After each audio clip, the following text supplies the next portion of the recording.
Here's an app called Blink Make New Friends. So how to install it? So just tap get and then double click to install. You will be able to install it.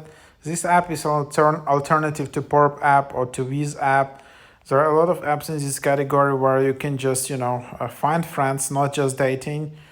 Uh, Drop in and preview voice chats with groups of new people. So there are like a lot of just group chats, TikTok communities, safety.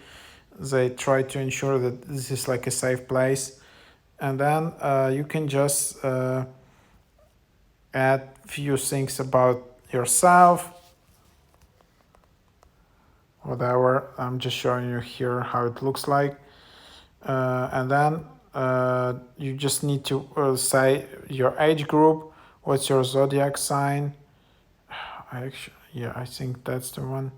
Pick 5 interests.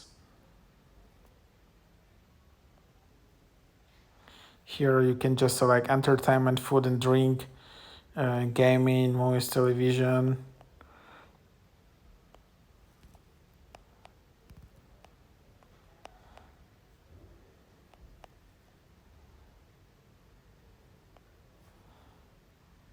And then you can just sign up and verify with your phone number.